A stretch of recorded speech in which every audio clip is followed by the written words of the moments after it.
বাবু মাইমিনী মৰম কৰে না নকৰে পাকঘৰত যতে এতিয়া কি কৰিছিলে থকনে দিছি সেইকাৰণে বেটি চলিবলিৰ মুখ দেখা নাপাৰে ক'ত বস্তি আহি ৰ মই আহি আছো ৰ পাকঘৰৰ পৰা বাবু ৰ বহি থাকতে নাচবি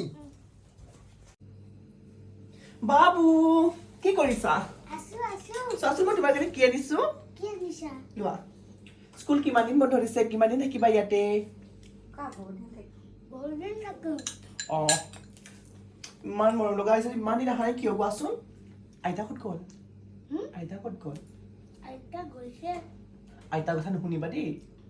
তুমি থাকা দে মই আহি আছো বাবু গল্লা খাবা দিছি না মাইমিনী দিয়া নাই সিনা পাকঘৰৰ গল্লাটো আনছিল নেকি একে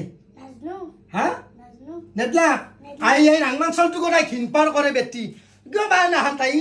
এই চলিটো কেনেও খাব পাৰে না সেই হাতীটো দান্তৰ হাতীটোই দে হ'ব দে মই আনি খুৱাম দে দুখ নকৰবি মই আউবে আছো মৰা নাই ইমান বস্তু আমাৰ চলি মিছা কথা নকয় আমাৰ চলি বহুত গুণৰ আউবাক জানা নাই তাকহে না মোৰ কিত্ত চলি মোৰ মিছা কথা কবা ধৰে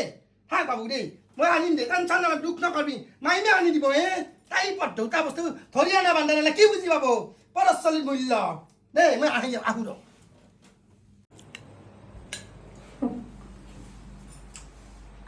বা পিকি ৰাইকাই তই গল্লা দুটা আনি থলো মই এই নাবালাক চলিটোক লগি তাৰো মুখৰ কানি খাব পাৰা না তই দেছো ক তই কচু কি কথা কয় আপুনি মই দিছোচোন ক'ত দিলি তই সেই চলিটো মিছা কথা ক'ব না হা এনাহান দিলি তই সেই নাং মানে এই 7 বছৰ হ'লে চলিটোৰ তাৰো তই মুখৰ কানি খা